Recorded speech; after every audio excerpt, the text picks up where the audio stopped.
selon Matthieu. Nous allons aborder le thème suivant sur la base d'une exhortation de Jésus-Christ.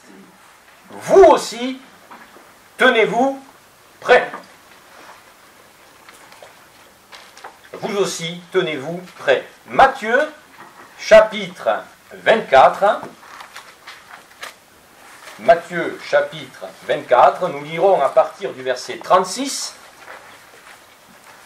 jusqu'au verset 44. Matthieu, chapitre 24, verset 36 à 44. Pour ce qui est du jour et de l'heure, personne ne le sait. Ni les anges dans les cieux, ni le Fils, mais le Père seul. Aujourd'hui, bien sûr, Jésus le sait, c'est le premier concerné, c'est lui qui revient, mais au temps de son incarnation, il ne connaissait pas ce jour et cette date. Verset 37, comme au jour de Noé, ainsi en sera-t-il à l'avènement du Fils de l'homme. Car, dans les jours qui précédèrent le déluge, les hommes mangeaient et buvaient, se mariaient et mariaient leurs enfants jusqu'au jour où Noé entra dans l'arche. Et ils ne se doutèrent de rien jusqu'à ce que le déluge vienne et les emporte tous. Il en sera de même à l'avènement du Fils de l'homme. Alors, de deux hommes qui seront dans un champ, l'un sera pris et l'autre laissé. De deux femmes qui moudront à la meule, l'une sera prise et l'autre laissée. Veillez donc, puisque vous ne savez pas quel jour votre Seigneur viendra. Sachez-le bien, nous dit Jésus. Si le maître de la moisson savait à quelle veille de la nuit le voleur doit venir, il veillerait et ne laisserait pas percer sa maison. C'est pourquoi vous aussi, tenez-vous prêts, car le Fils de l'homme viendra à l'heure où vous n'y penserez pas. Amen. Cette exhortation donc de Jésus, vous aussi tenez-vous prêts, résonne comme un avertissement dont nous ferons mieux de tenir compte. Il y a ce vous aussi qui est très intéressant. Comme si Jésus en avait déjà parlé à quelqu'un d'autre, à d'autres de ses disciples. Et comme si ce message devait être la norme, la règle pour tout disciple. Tiens-toi prêt, tiens-toi prêt. Vous aussi, je vous le dis, tenez-vous prêt, nous dit Jésus. Sachons nous encourager à cela. À la piété, à l'amour, etc., mais à la vigilance spirituelle. Et cessons de nous préparer. Je me prépare. Non, sois prêt. Réglons nos affaires maintenant. Je vous ai rendu ce témoignage la semaine dernière de cette sœur qui, à la porte de la mort, sachant qu'elle allait mourir, a mis toutes ses affaires en règle. Mais n'attendons pas l'extrémité. Faisons-le à chaque instant, parce que elle, c'était les portes de la mort qui allaient s'ouvrir. Mais nous, nous sommes aux portes de l'éternité si Jésus revient de notre vivant. Nous ne voyons pas la mort arriver. Sauf si nous sommes, comme dans le cas de cette sœur dont je vous parlais à l'instant, face à une échéance au niveau d'une santé défaillante. Mais dans notre vie quotidienne, nous vaquons à nos occupations. On ne pense pas nécessairement à la mort. On ne passe pas nécessairement au retour de Jésus. Voilà pourquoi nous devons nous tenir prêts tout le temps. Dès que nous avons un temps à passer devant Dieu, vérifions que rien ne dépasse dans notre vie. Que nos affaires sont correctement réglées, que nos voies soient correctement réglées.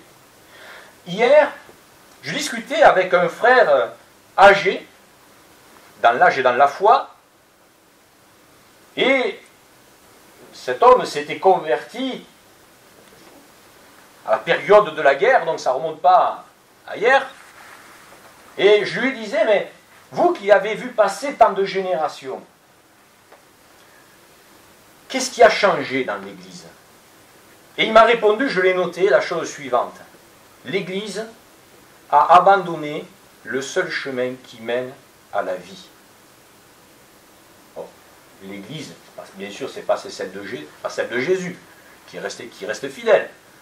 Non, c'est qu'au sein des églises, il y a une partie de l'Église qui a dévié, peut-être insensiblement, mais il suffit qu'il y ait un petit écart à un moment donné, et que si cet écart perdure, au bout d'un certain temps, cet écart est devenu énorme.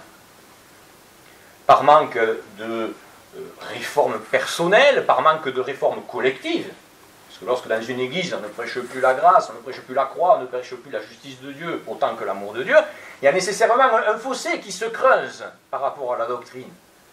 Et toute église de laquelle on se réclame, il peut y avoir cet écart qui perdure dans le temps et qui devient une manière de fonctionner, une manière de prêcher, une manière de vivre l'évangile, et bien sûr de façon qui n'est pas conforme à l'écriture. Il ne s'agit pas encore une fois de chercher la petite bête, il s'agit de parler d'un écart dont on sait qu'il en est un, de le conserver parce que c'est pratique et parce que ça arrange, d'en faire un enseignement qui plus tard devient une norme, une façon de vivre, générant une forme d'illusion, parce qu'on a église marquée sur un fronton, parce qu'on a une carte de membre, que sais-je, alors que dans le témoignage rendu, il n'y a plus rien en rapport, véritablement, avec l'Évangile.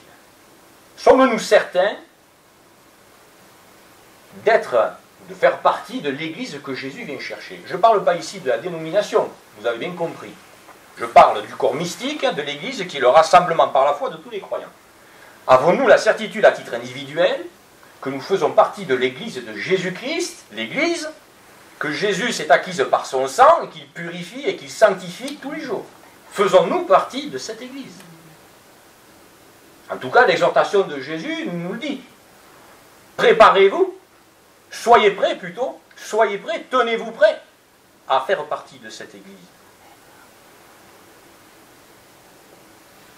Bien sûr, ce texte est directement en rapport, et nous l'avons lu, avec l'avènement du Fils de l'homme, avec le retour de Jésus.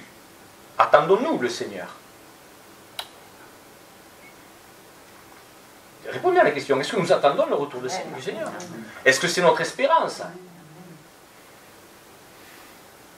En sachant que la date de ce retour est déjà fixée, même si elle ne nous est pas révélée, personne ne connaît le jour, l'heure où ça va se passer, nous voyons dans l'Écriture une permanence du Seigneur, c'est celle de fixer des dates, des échéances, des moments, des étapes. Il y eut un jour, il y eut un deuxième jour, il y eut un troisième jour, référence au récit de la création. Mais dans les moments clés de l'histoire, Dieu a fixé aussi les dates. Dieu fixe un jour, Dieu fixe une heure, il fixe des moments, il fixe des opportunités. Bien sûr, à charge pour les hommes de les discerner et de les saisir lorsque celles-ci passent. À l'image de cet aveugle à la porte de Jéricho, à qui on va dire, c'est Jésus qui passe. Hop, il a saisi l'opportunité d'une rencontre avec Jésus, et cette rencontre a changé toute sa vie. Dans la même ville de Jéricho, le fameux Zaché, petit bonhomme que personne ne laissait passer, qui montait dans son sycomore, et Jésus devait passer par là. Hâte-toi de descendre, il faut que je demeure aujourd'hui dans ta maison. C'était le jour de la rencontre. Et Dieu fixe comme cela, avec nous, avec son peuple Israël, avec l'Église, collectivement, individuellement, il fixe des rendez-vous. Il fixe des dates. Il fixe des jours. Ben, nous aussi. Si nous sommes encore en activité professionnelle et que nous sommes en déplacement, nous fixons nos rendez-vous pour nous en souvenir. Eh bien, nous avons dans l'agenda divin des rendez-vous qui nous sont fixés. Et nous devons savoir que ces dates existent. J'en prendrai 3 pour bien illustrer ce fait. Dans Marc, chapitre 1er, verset 15, Jésus débute dans son ministère terrestre, dans la prédication, et son premier message est là. Marc, chapitre 1er, verset 15. Alors Jésus commence fort et donne de suite la tonalité de la doctrine du salut qu'il vient lui-même mettre en œuvre par son sacrifice à la croix. Le temps est accompli. C'est-à-dire le moment est venu. Le jour est venu. C'est l'heure. Le royaume de Dieu est proche. Repentez-vous et croyez à la bonne nouvelle. Ça, ce sont les conditions pour y entrer. Mais il nous est dit, le temps est accompli. C'est-à-dire que cette date butoir est arrivée et elle n'est pas repoussée. C'est venu. Regardons maintenant, quelques mois plus tard dans l'histoire, ce que Paul nous dit dans Romains chapitre 5, verset 6. Romains chapitre 5, verset 6. Et de la même manière, je fais une petite parenthèse, dans notre vie personnelle, dans notre vie quotidienne, Dieu nous donne des rendez-vous. Celui-ci en est un. Celui que nous allons passer ce soir, demain, dans nos demeures, en tête à tête avec lui, en est un autre. Et notre vie avec Dieu est jalonnée comme cela de rendez-vous. Lisons dans Romains chapitre 5, verset 6. Lorsque nous étions encore sans force, Christ, au temps marqué, est mort pour des impies. Jésus n'est pas mort à n'importe quel moment dans le plan divin. Il n'est pas mort n'importe quand dans le calendrier juif. Il n'est pas mort n'importe quand et n'importe où. C'est là que ça devait se passer. À ce moment-là qu'il devait être abandonné. Et que, jusqu'à ce que ce moment vienne, celui de la croix du calvaire, Dieu a fait concourir toutes les circonstances, tous les temps, tous les personnages nécessaires à l'accomplissement de son œuvre, là, à Jérusalem, à Golgotha. Chaque chose est à sa place. Chaque écriture est à sa place. Et chaque temps, chaque seconde est entre les mains du Seigneur. Jésus n'est pas mort par un concours de circonstances fortuit voulu des hommes, comme par une forme d'injustice. Non, c'est au temps marqué par Dieu que ça s'est passé. Allons maintenant un peu plus loin dans l'histoire, celle qui est devant nous. Dans le livre des Actes, chapitre 17, versets 30 et 31, Actes 30, verset 17, Actes 17, versets 30 et 31.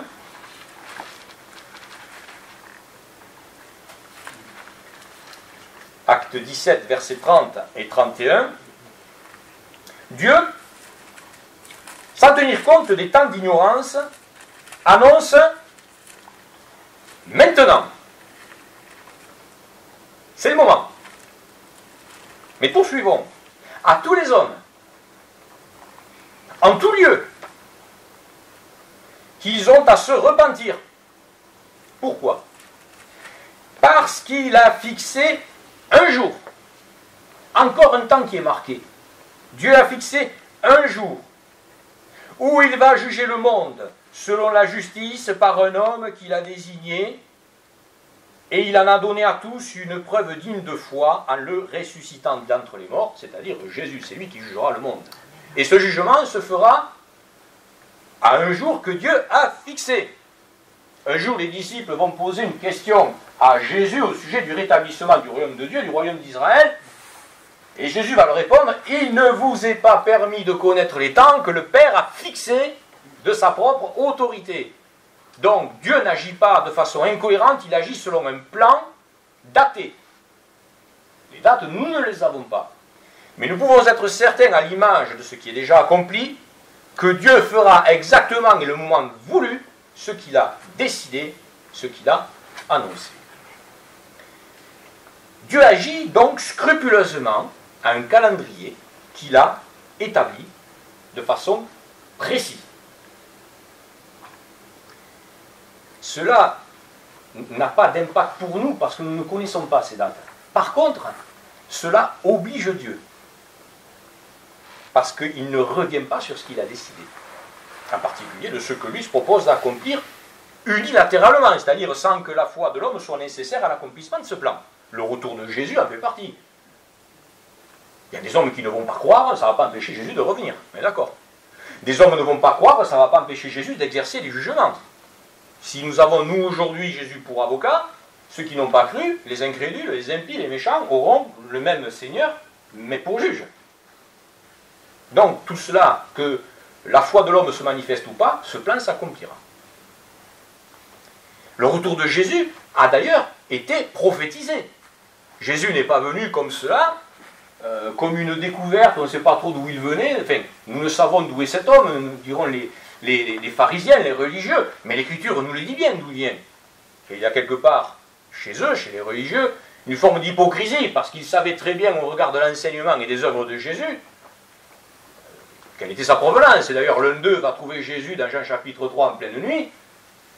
Nous savons d'où tu viens, nous savons que tu es venu de Dieu. Et Jésus va l'amener sur le terrain de la foi, de la nouvelle naissance, sur le béaba.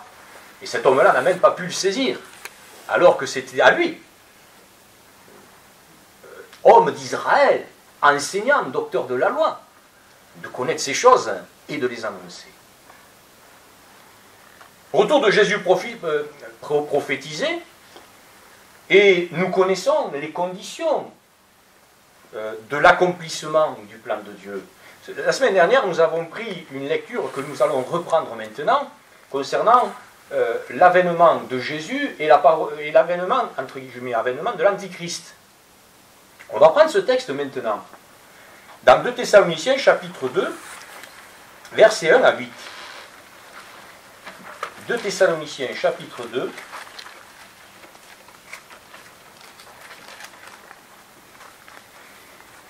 nous lirons donc les 8 premiers versets de ce chapitre.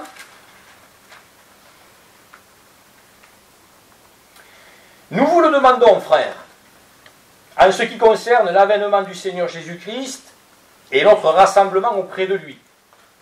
Ne vous laissez pas promptement ébranler dans votre bon sens, ni alarmer par quelque inspiration, par quelque parole ou par quelque lettre qui nous serait attribuée comme si le jour du Seigneur était déjà là. Que personne ne vous séduise d'aucune manière, car il faut qu'auparavant l'apostasie soit arrivée et que se révèle l'homme impie, le fils de la perdition, l'adversaire qui s'élève au-dessus de tout ce qu'on appelle Dieu et qu'on adore, et qui va jusqu'à s'asseoir dans le temple de Dieu et se faire passer lui-même pour Dieu. Ne vous souvenez-vous pas que je vous disais cela lorsque j'étais encore auprès de vous? Et maintenant vous savez bien ce qui le retient, pour qu'il ne se révèle qu'en son temps, car déjà le mystère de l'iniquité est à l'œuvre et il faut seulement que celui qui le retient encore ait disparu. Alors se révélera l'impie que le Seigneur Jésus détruira par le souffle de sa bouche et qu'il écrasera par l'éclat de son avènement. Amen. Les conditions du retour de Jésus, du contexte, sont connues. Pas la date, mais on a les conditions. On en a lu quelques-unes dans quelques versets, mais il y en a bien d'autres, en sachant que dans le Nouveau Testament, un verset sur 25 parle du retour de Jésus. Donc il y a encore bon nombre d'informations, on ne va pas les lire aujourd'hui, juste prendre celle-ci pour voir quelles sont quelques-unes de ces conditions. Nous avons tout d'abord le fait que la parole de Dieu est falsifiée. Une pensée, une inspiration, ou une parole, ou une lettre qu'on nous attribuerait qui ne vient pas de nous. Bon, je les énumère à la louche, on va dire, et certainement que j'en oublie au fil du texte. Que personne ne vous séduise. La séduction est un signe de la fin des temps. Pas la séduction des impies, pas la séduction des étrangers à la fois. Séduction des croyants, séduction des disciples. Qu'est-il dit encore? Il faut qu'auparavant, verset 3, l'apostasie soit arrivée. Mais l'apostasie, elle vient où? Dans le monde? Elle y est déjà. Non, dans l'Église.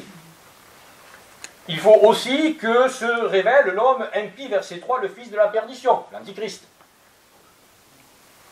Qu'avons-nous d'autre?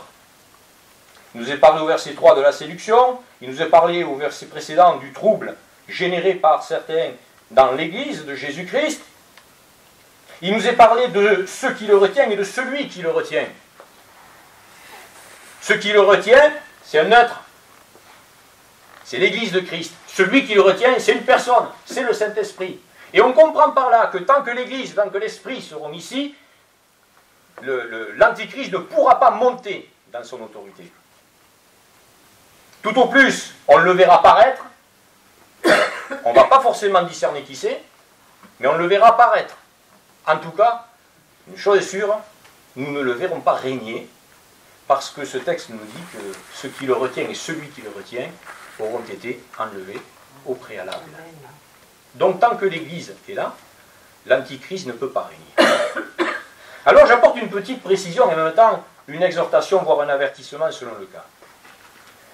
Un enfant de Dieu n'attend pas de savoir qui est l'Antichrist. Des croyants qui sont venus me voir, frère, à quoi on reconnaîtra l'Antichrist? Est-ce qu'on le verra? Quand on voit ce dont cet homme est capable, je ne veux pas savoir qui c'est. Je ne veux pas avoir affaire à lui. Et un enfant de Dieu, un disciple de Jésus, n'attend pas l'avènement de l'Antichrist, il attend quoi? Il attend l'avènement de Jésus-Christ. C'est vers cela que tous ces efforts doivent tendre. Ce n'est pas dans le fait d'éplucher les actualités ou de déceler dans l'écriture quelques signes ou quelques mots qui pourraient laisser penser que ce sera un tel ou que ce sera un tel. Si Dieu avait voulu nous donner l'identité de cet homme, il nous l'aurait donné. S'il avait jugé utile de nous donner la date du retour de son Fils, il l'aurait fait. Ne cherchons pas à découvrir ce que notre Père n'a pas voulu nous révéler. Nous jouons un jeu extrêmement dangereux dans ce cas. Ça s'appelle ni plus ni moins que l'occultisme. Et je vous exhorte, frères et sœurs, à ne pas tomber dans ce panneau qui consiste à avoir de l'intérêt pour des choses qui sont secondaires au regard de notre salut. Le règne de l'Antichrist concerne d'abord Israël, puis les nations, certainement pas l'Église, puisque nous aurons été enlevés au préalable. Tendons à ce qui plaît à Dieu. Attachons-nous aux choses célestes, aux choses divines, qui, elles, sont éternelles et certaines de s'accomplir. Parce que Dieu nous a dit pour le coup ce à quoi nous pouvions nous attendre de sa part ici-bas et dans la gloire. N'attendons pas le retour, l'apparition de l'Antichrist. Arrêtons, si nous sommes adeptes de cet exercice, à fureter ça et là, y compris dans la Bible, en demandant au Seigneur, révèle-moi qui c'est. Vous jouez un jeu dangereux, très dangereux. Il ne vous appartient pas de connaître les temps que Dieu a fixés de sa propre autorité. C'est Jésus qui dit ça à ses disciples, il ne le dit pas au monde. Que le monde cherche à savoir en scrutant leur boule de cristal ou une mare de café, c'est son problème. Mais Dieu ne nous le permet pas. Quand je dis qu'il ne nous le permet pas, c'est qu'il ne nous l'autorise pas. Et si nous le faisons, nous sommes dans un état de désobéissance. Combien déjà dans le passé ont essayé de fixer la date du retour de Jésus, y compris dans le cadre chrétien, parce que c'est surtout eux que ça intéresse. Combien ont-ils été? Nous en avons connu, mon épouse et moi. Des hommes. Un homme qui était un ancien mais solide dans l'Église, qui a dévié à la fin de sa vie. Je ferme la parenthèse, mais il me semblait qu'elle était importante à ouvrir. Donc le disciple attend le retour de son maître. Et il travaille, jour après jour, à être prêt pour ce retour dont il ignore le moment, dont il ignore le jour. Les prophéties relatives à la première venue de Jésus se sont accomplies. Nous sommes d'accord. Lisons dans Luc chapitre 18, verset 31. Luc 18, verset 31. Je crois que nous avons suffisamment de matière à examiner en rapport avec la personne du Seigneur dans l'Écriture pour nous laisser distraire du reste. Enfin, je ne sais pas, excusez-moi, mais c'est un sacré pavé quand même.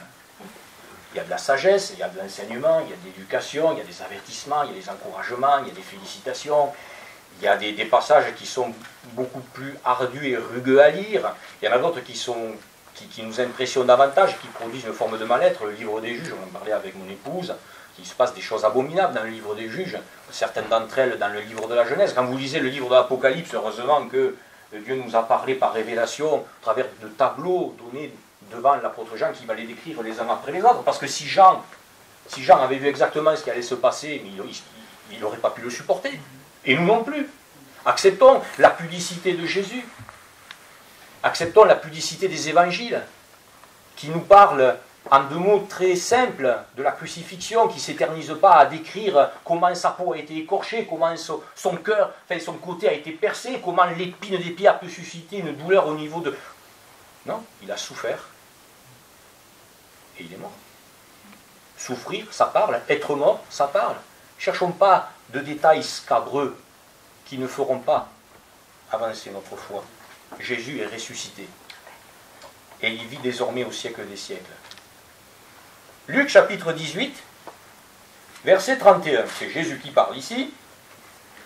Jésus prit les 12 auprès de lui et leur dit, « Voici, nous montons à Jérusalem, et tout ce qui est écrit par les prophètes au sujet du Fils de l'homme s'accomplira. » Tout à l'heure, je vous disais que le point culminant de l'accomplissement de l'écriture se trouvait à la croix du Calvaire.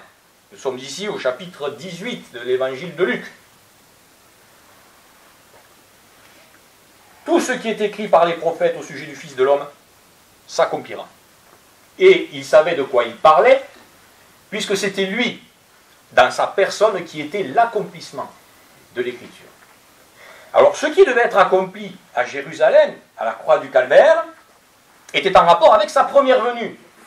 Eh bien, tous les éléments, toutes les prophéties, toutes les annonces faites par Dieu depuis le commencement, le livre de la Genèse, jusqu'au dernier livre de l'Ancien Testament, le Nouveau n'ayant pas encore été écrit, tout ce qui a été écrit en matière prophétique jusque-là, concernant la première venue de Jésus, tout, absolument tout, a été accompli. C'est Jésus qui le dit. Donc tout ce que nous lisons en rapport avec la première venue de Jésus, c'est fait. Et Jésus le prononce lui-même à la croix, tout est accompli. Ne cherchez pas la petite bête. Cherchons pas l'exception à la règle. Jésus nous dit tout ce qui a été écrit par les prophètes. Si donc sa première venue s'est accomplie dans les moindres détails, la deuxième venue échapperait-elle à la règle? Non, non et non. Lisons Matthieu chapitre 5 verset 18.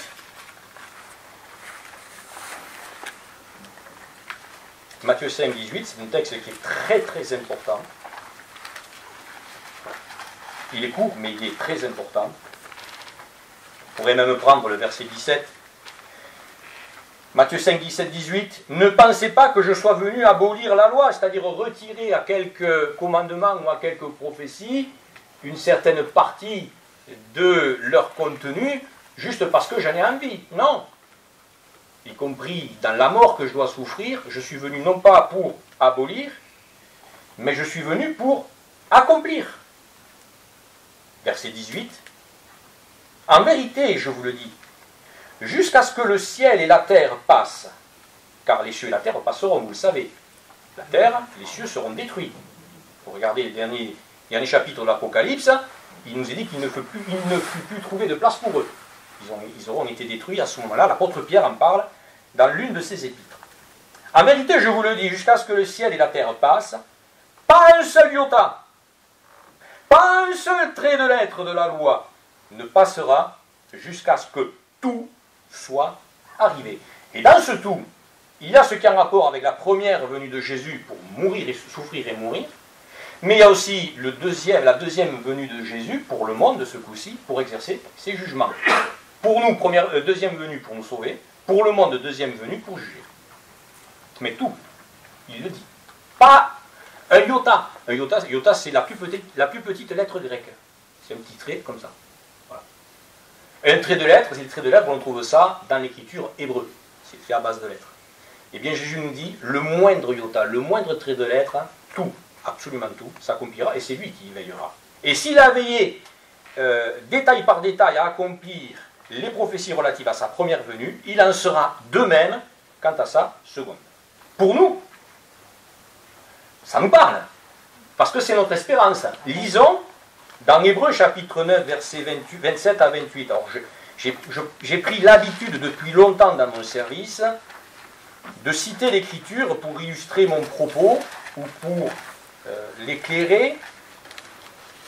Hébreux chapitre 9, versets 27 à 28. Et comme il est réservé aux hommes de mourir une seule fois, après quoi vient le jugement, qu'on appelle ça la réincarnation, en prend un sacré coup, de même aussi, le Christ, qui s'est offert une seule fois pour porter les péchés d'un grand nombre, apparaîtra une seconde fois, sans qu'il soit question du péché, ou sans péché, pour ceux qui l'attendent en vue de leur salut. Et nous avons tout à espérer de l'accomplissement pour sa seconde venue. D'où l'intérêt de connaître les textes qui en parlent dans l'Ancien Testament, mais plus encore aujourd'hui que nous avons, par la volonté de l'Esprit, le contenu du Nouveau. Et le Nouveau, c'est l'accomplissement de l'Ancien.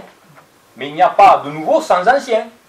L'Ancien, c'est les racines. L'Ancien Testament, c'est la racine du Nouveau Testament. Donc on ne peut pas couper les deux. Il y a bien sûr dans l'histoire une période qui nous fait passer de l'un à l'autre. Il y a un événement, la croix du calvaire, qui nous fait passer de la dispensation de la loi à celle de la grâce. Mais la parole de Dieu, c'est un seul tenant. Jésus n'est pas venu pour abolir. Il est venu pour accomplir, comprenons bien. Donc ce retour, il est certain. Mais il y a aussi une particularité, c'est que ce retour, il est unique. Il n'y en aura qu'un.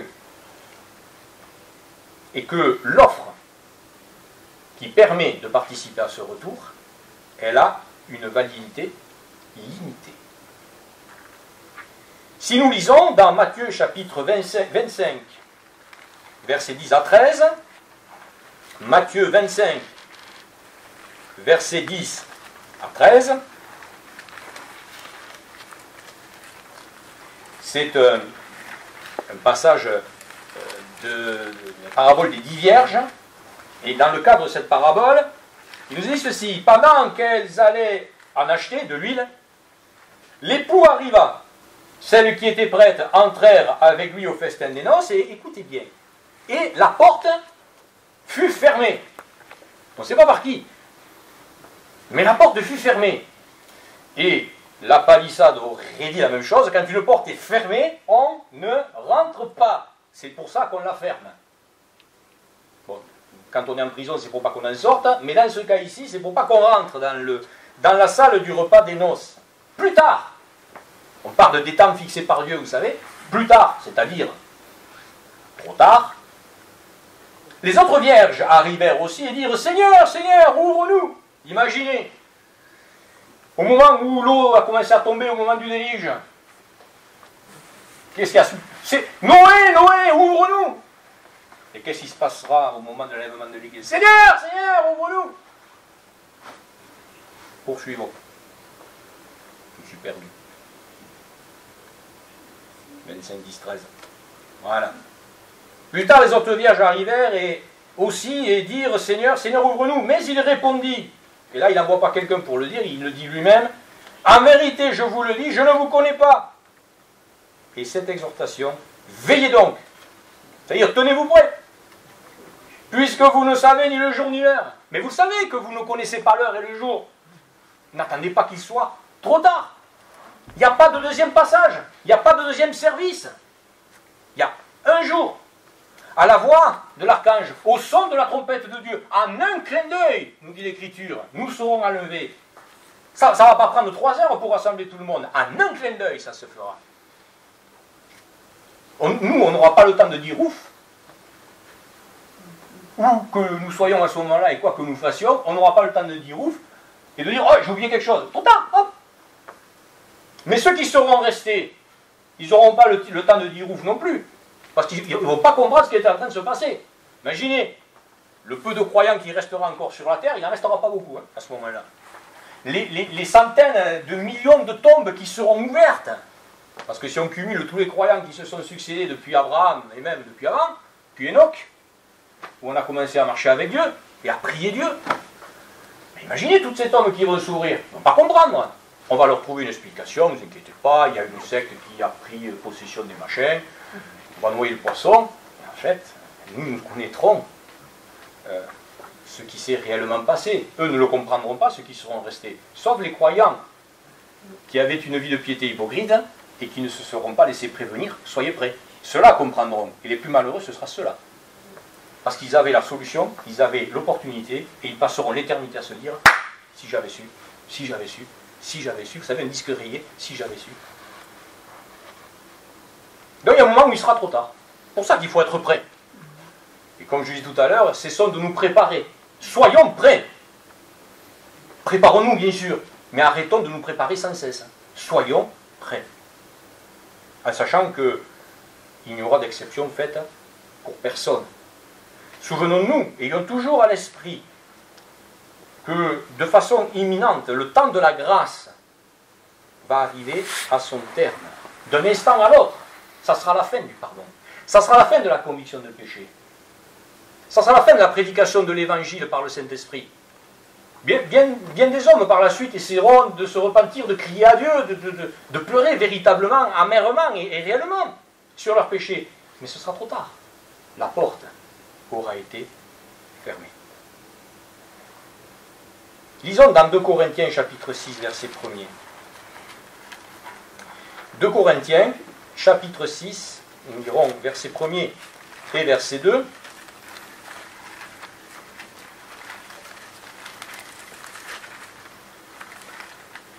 Puisque nous travaillons ensemble, nous vous exhortons à ne pas recevoir la grâce de Dieu en vain, car il dit, au temps favorable, les temps fixés par Dieu, on y revient toujours, vous voyez, au temps favorable, je t'ai exaucé, au jour du salut, je t'ai secouru. Voici, maintenant, encore un temps que Dieu fixe, voici maintenant le temps vraiment favorable. Voici maintenant le jour du salut. Pas demain. Aujourd'hui. Maintenant. À l'heure qu'il est, là, maintenant. Et si nous n'avons pas encore saisi le salut de Dieu en Jésus-Christ, alors que Dieu, là, maintenant, nous tend la main, saisissons-la sans attendre. Parce qu'il y aura un moment où, hélas, on tendra la main en vain et aucune main ne viendra à notre secours.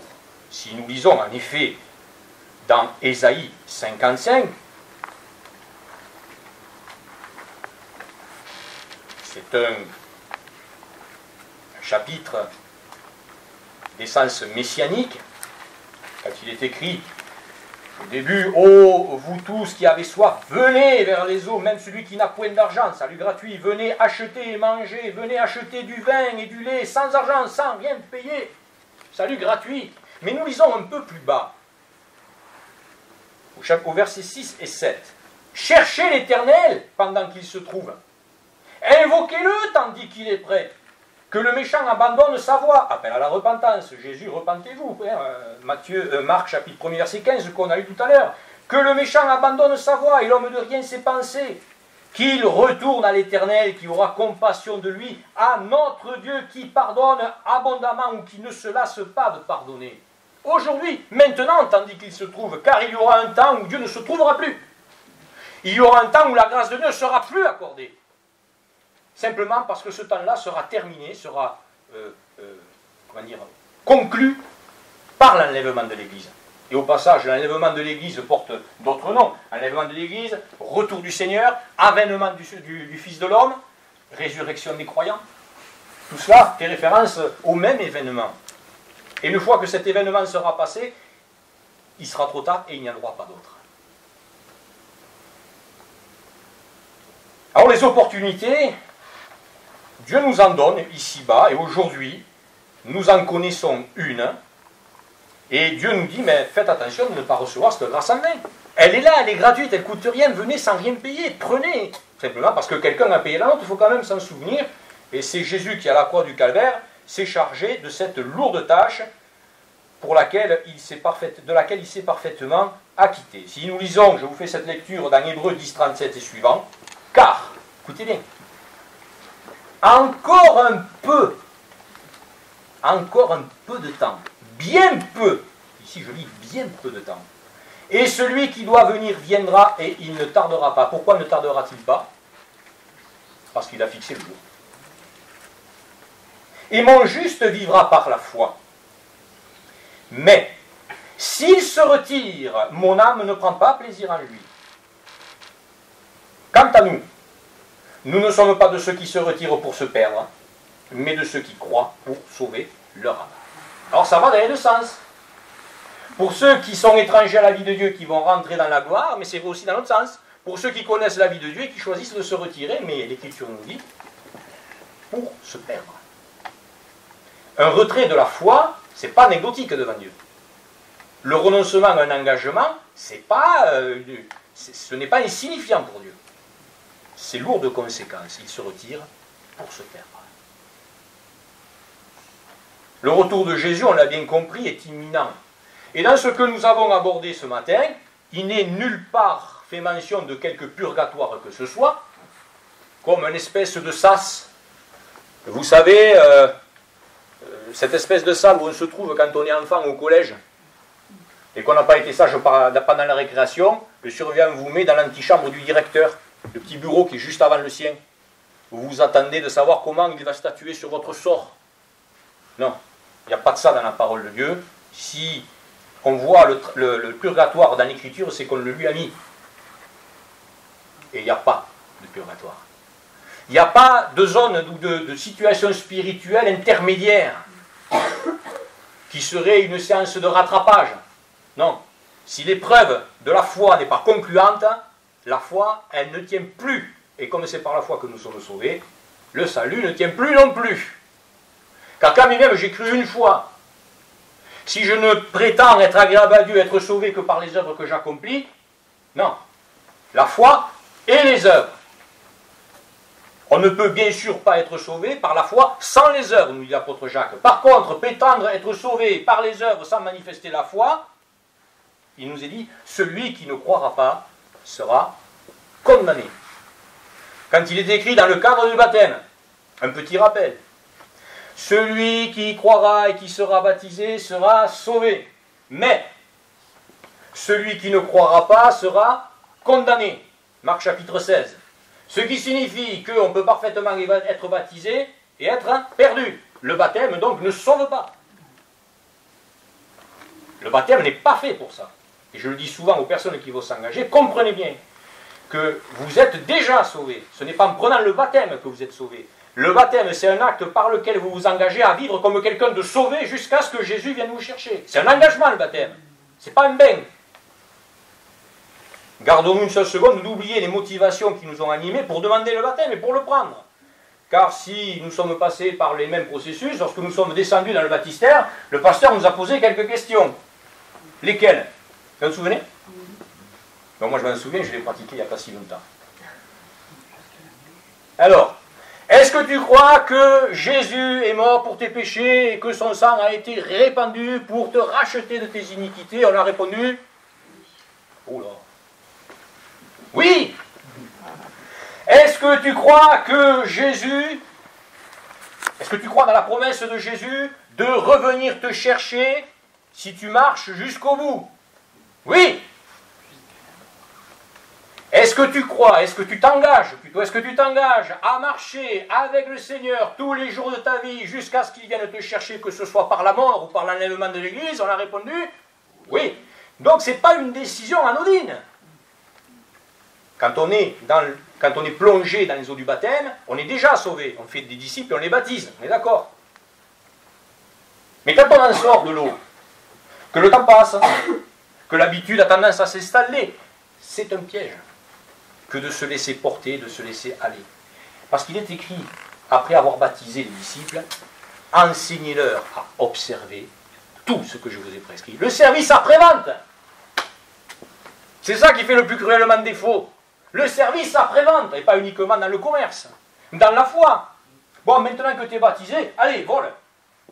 Non, d'abord c'est pas vol, c'est marche, et on ne marche pas tout seul. Le berger que Dieu a placé là, il est là pour t'accompagner, pour t'instruire, pour t'avertir, pour ton bien. Le rôle des serviteurs de la parole dans cette affaire est capital. Je ferme la parenthèse, il n'y a pas de purgatoire. Il n'y a pas d'indulgence. Vous savez ce que c'était les indulgences? Luther, c'est contre cela qui s'était levé au moment de la Réforme. Une indulgence, c'est en disant, voilà, tu as de l'argent, moyennant finance, on peut s'arranger avec Dieu pour que tes péchés soient mis sous le tapis et ne reparaissent jamais. Qu'est-ce qu'ils ont fait les plus riches? Ben, ils ont craché au bassinet, ils ont signé les chèques. Hein. Si en plus de cela, ils s'engageaient à soutenir l'Église, etc. Mais est-ce que c'était ça que Dieu attendait? Non, ils attendaient que les riches comme les pauvres se repentent. Et que devenaient les pauvres qui n'avaient pas la possibilité de s'offrir des indulgences? Ben, ils restaient dans leur péché. C'était des pauvres types, des bonnes personnes. Vous remarquerez avec moi qu'encore aujourd'hui, dans l'Église catholique, le croyant, il prend le pain. Mais au dire de l'Église catholique elle-même, le bas du peuple, c'est-à-dire vous et moi quand on y va, on n'est pas assez digne pour prendre le vin. Ah, le vin, c'est que le clergé. Le vin est plus sain que le pain. Là où Jésus nous dit, mais prenez et mangez-en tous. Donc pas d'indulgence par rapport à un pécheur qui ne se repent pas. Nos œuvres, notre fortune ne serviraient aucunement à racheter notre âme. Seul le sang de Jésus peut le faire. Et lorsqu'on rajoute ces choses-là, eh bien on se prive de l'opportunité unique qui nous est donnée encore pour un temps de saisir la grâce de Dieu gratuitement par la foi. Je terminerai enfin par ce troisième point. La participation, notre participation au retour de Jésus est conditionnelle. Le saviez-vous? On parle du salut. Là où Jésus nous dit, je vous le dis aussi, soyez prêts. Il y a des promesses dans lesquelles nous pouvons nous confier et des conditions que Dieu a fixées pour que cette accession à ce dernier voyage soit possible. La première, nous l'avons lu dans Matthieu, c'est « Soyez prêts ». Cela nous parle de fidélité, et cela nous parle, et on l'a vu dans un deuxième passage, de vigilance. D'ailleurs, Jésus va le dire à Gethsémani à l'occasion de son arrestation, veillez et priez. Oh, l'esprit, lui, il est toujours bien disposé. Mais alors la chair, elle est faible, et c'est un piège pour vous. Donc veillez à cela. Vous retrouverez bien sûr dans le verset 44 que nous avons pris, de Matthieu 24, 44 en introduction. Il y a une deuxième condition que nous trouvons dans 1 Thessaloniciens 5, 23. 1 Thessaloniciens 5, 23.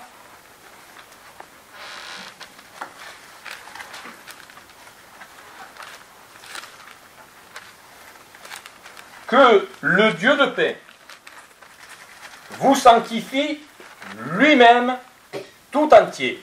J'attire votre attention ici sur un point important. Dieu travaille à la sanctification du disciple de Christ. Nous sommes d'accord? Mais cette sanctification ne s'opère que dans la mesure où, premièrement, le disciple se sanctifie lui-même. Ce qui veut dire que nous ne sommes purifiés que parce que nous l'avons cherché. Parce que si ce n'était pas le cas, nous pourrions pécher indéfiniment, Dieu nous sanctifierait sans cesse. Or, nous savons que la sanctification repose sur des principes clairement établis dans la parole de Dieu, où interviennent plusieurs facteurs. Je continue.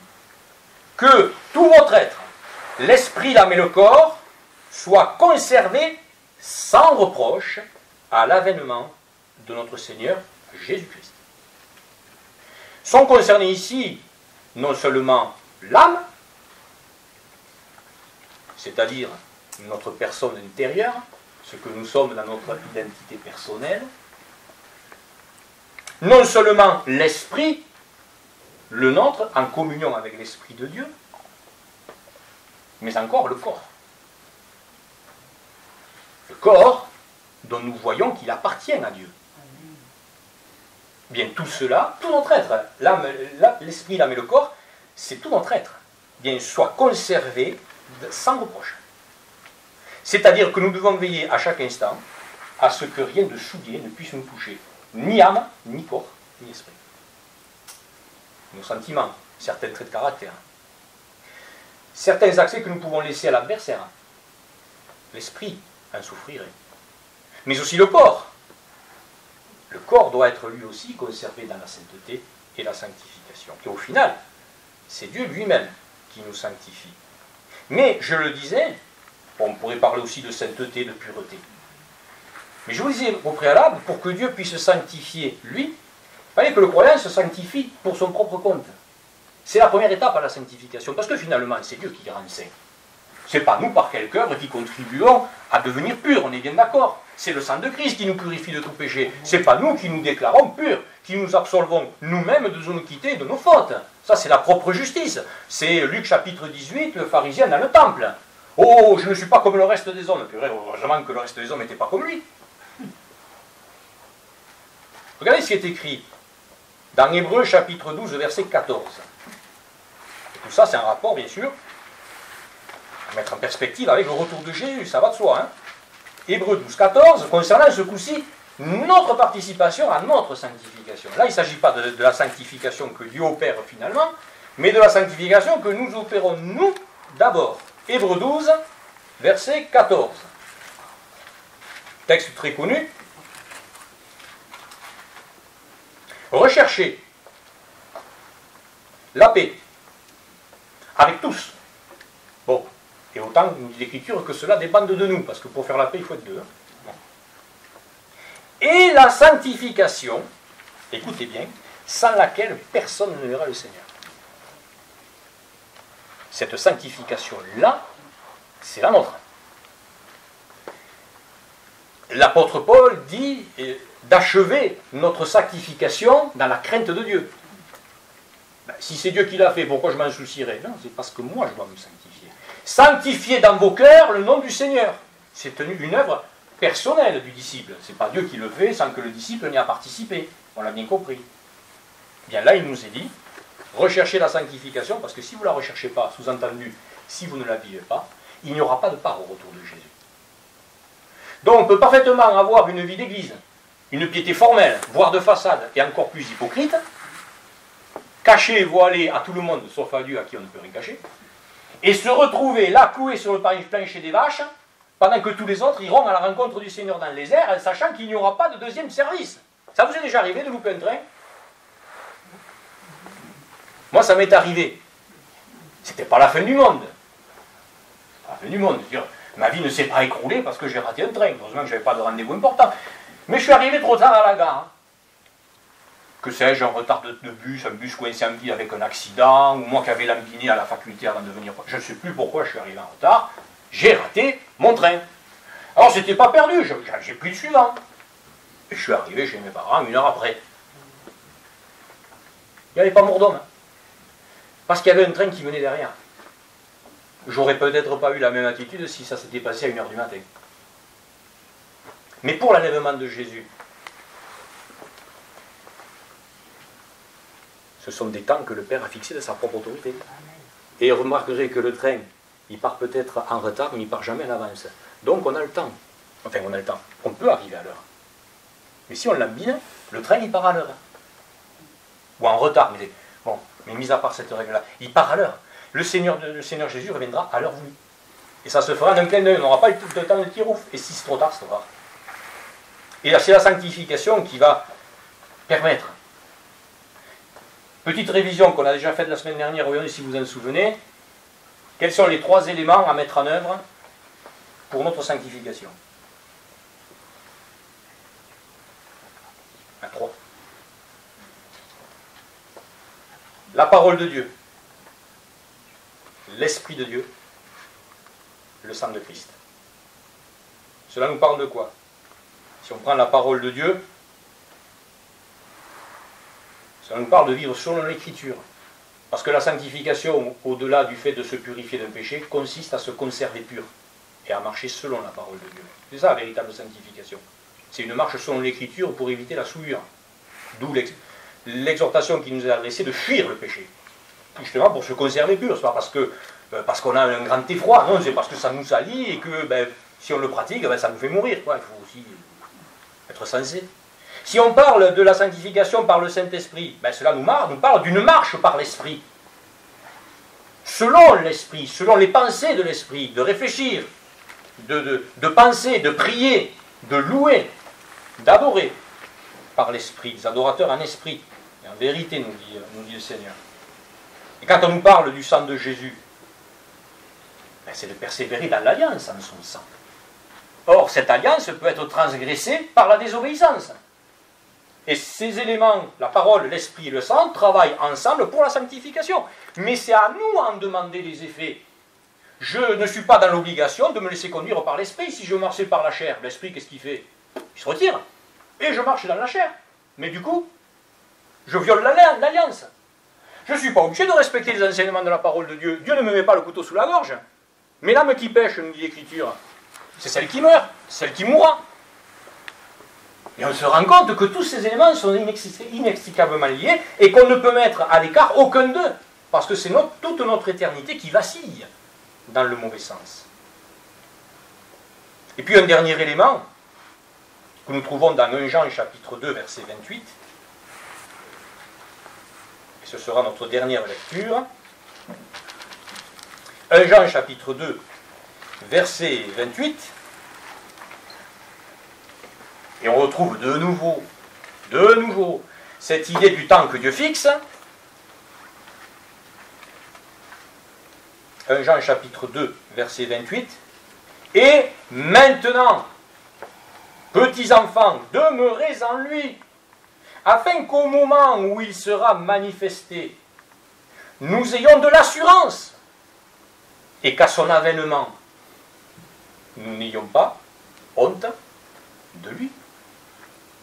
Marcher, être dans le Seigneur, demeurer en lui. Cela nous parle d'une communion solide, d'une communion étroite, profonde, resserrée, en état de veille sur tous les éléments à proximité qui pourraient troubler ou casser cette communion. La proximité d'une tentation, la proximité d'un péché, d'une mauvaise habitude qui a tendance à revenir, d'un trait de caractère qui dans l'épreuve se remanifeste à nouveau à notre grande surprise, etc., etc.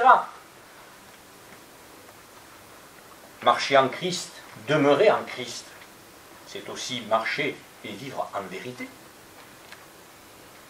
Je n'ai pas de plus grande joie, dira l'apôtre Paul, de savoir que mes enfants marchent dans la vérité. Alors cela, bien sûr, nous parle de la repentance, ça nous parle de la conversion, ça nous parle du rappel de notre engagement, de notre fidélité à la parole donnée. Oui, Seigneur, je te donne mon cœur. Oui, Seigneur, je veux vivre avec toi tous les jours de ma vie. Ça ressemble un peu à des vœux, tout ça. Faisons bien attention. Et puis, bien sûr, ce qui est à la base même de toute condition pour suivre le Seigneur Jésus, de renoncer et de mourir à nous-mêmes. Et le vieil homme, lui, il voudrait bien redescendre de la croix, reprendre ses droits. Et une lutte parfois intérieure s'enclenche dans le cœur du disciple parce qu'il n'a pas su persévérer dans son engagement et qu'il a laissé son vieil homme reprendre quelques places dans son cœur au point que l'homme nouveau se demande s'il va encore rester longtemps. En conclusion, ayons toujours à l'esprit que c'est toujours un reste qui est sauvé. Toujours. Regardez Noé. Combien ont été sauvés? Pas beaucoup, hein? 8. C'était quand même quelques-uns au moment du déluge. Lot. Combien ont été sauvés? 3. Il y en a une en cours de route qui s'est dit, oh, j'avais des os et des oignons en Égypte. Oh, c'est super. Hop. Non, les os et les oignons, c'était Israël. Quand il s'est retrouvé dans le désert, il avait préféré redevenir esclave en Égypte que de vivre dans le désert par la foi dans la grâce de Dieu. C'est un choix. Refais-nous revenir en Égypte, on a été bien là-bas. Quand Dieu nous dit, j'ai entendu les cris que font pousser les Égyptiens au peuple hébreu. C'est pour ça que je t'envoie pour les délivrer. Alors il y a Noé, 8, Lot, 3. Rahab. Rahab, vous savez que c'était Rahab? C'était cette prostituée qui habitait Jéricho et qui va recevoir chez elle 2 espions envoyés par Josué pour examiner un peu comment on pouvait prendre cette ville, comment les environs se présentaient pour préparer tout ça. Et cette femme a fait le choix par la foi, parce qu'elle savait qui était Israël, elle en avait entendu parler, mais elle leur avait dit, accordez-moi la grâce d'être préservé le jour où vous viendrez prendre cette ville. Vous connaissez l'histoire de ce cordon de couleur rouge qui a été déroulé le long de la muraille, et ça a été la seule maison qui est restée debout lorsque les murailles se sont effondrées. Mais regardez, Noé, qu'est-ce qui est venu sur la terre? Un jugement. 8 personnes sauvées. Lot, qu'est-ce qui est venu sur Sodome et Gomorrhe? Un jugement. 3 ont été sauvés. pour Rahab, je ne sais pas, les gens de sa maison, ses parents, ses proches, ses amis peut-être, il n'y a pas le nombre exact, quelques-uns en tout cas. Mais qu'est-ce qui est venu sur la ville? Une forme de jugement. Parce que c'est pas tellement parce que les Israélites ont crié d'un coup que les murailles se sont effondrées. Le Christ a un cri de foi. C'était un cri de foi. Je ne sais pas, à crier contre cette cloison, elle n'a pas tombé. Hein.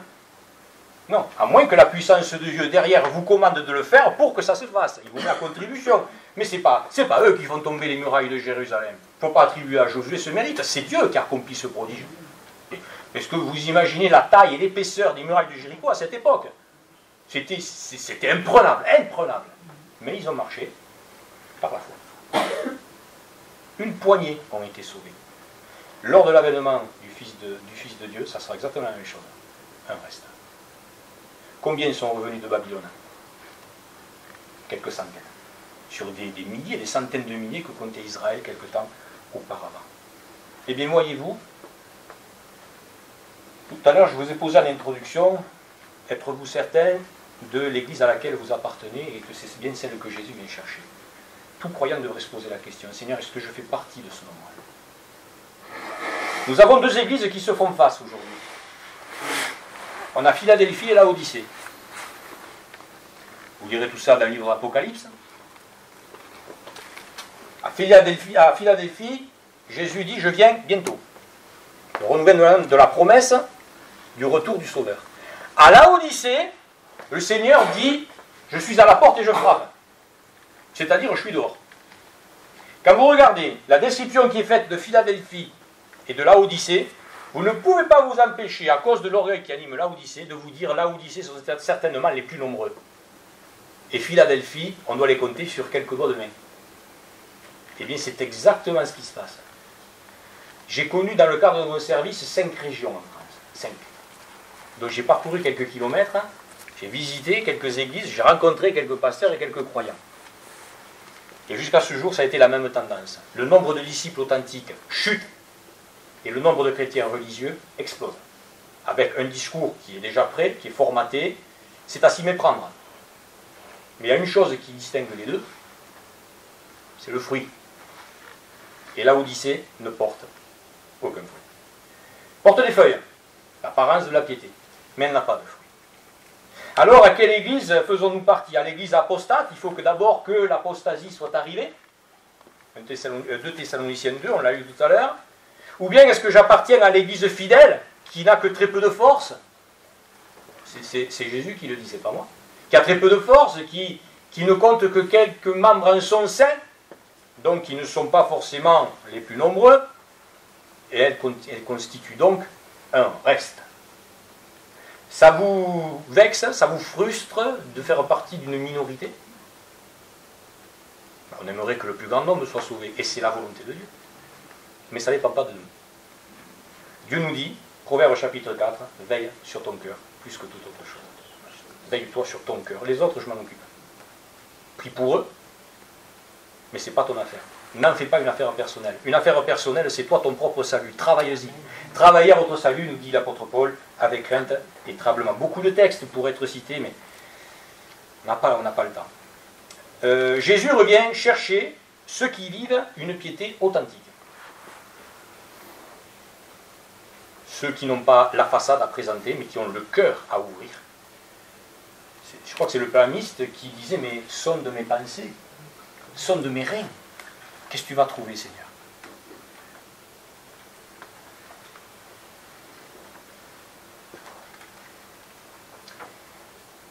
Jésus reviendra une deuxième fois pour nous sauver.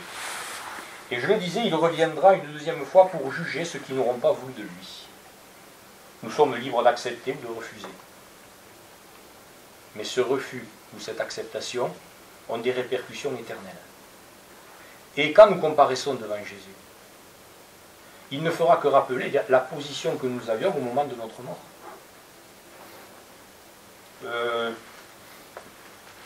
Tu as dit quoi là, avant de mourir, que tu ne voulais pas de Dieu, que tu avais mappé, tu n'en avais rien à faire? Pas de souci. Séjour des morts. Qu'est-ce que tu as dit avant de mourir? Qu'il te tardait de me revoir et de rentrer dans ma gloire. Tu as marché fidèlement. Entre dans la joie de ton maître. Les seconds attendent la résurrection des justes. Les deuxièmes attendent la résurrection des impies. Jésus est venu une fois pour mourir pour tous. Il viendra une deuxième fois pour ceux qui l'attendent pour leur salut. Et il viendra une deuxième fois à l'attention de ceux qui l'attendent pour leur jugement. Sachons, enfin, où nous voulons passer l'éternité. Si nous voulons passer l'éternité dans l'étang ardent de feu et de soufre, ne faisons rien, c'est tacite, c'est reconductible, aussi longtemps qu'on le veut, et qu'on ne manifeste pas de désir contraire. Il n'y a rien à faire. Pour être perdu, il faut juste se laisser aller, ça va tout seul. Ça ne demande aucun effort. Par contre, si vous voulez rentrer dans la gloire céleste au dernier jour, à celui de votre mort, si vous voulez être reçu favorablement par votre Père céleste, vous avez une paix à faire avec lui. Et cette paix, c'est maintenant qu'il faut la faire, pas demain. Amen. Notre Seigneur, ta parole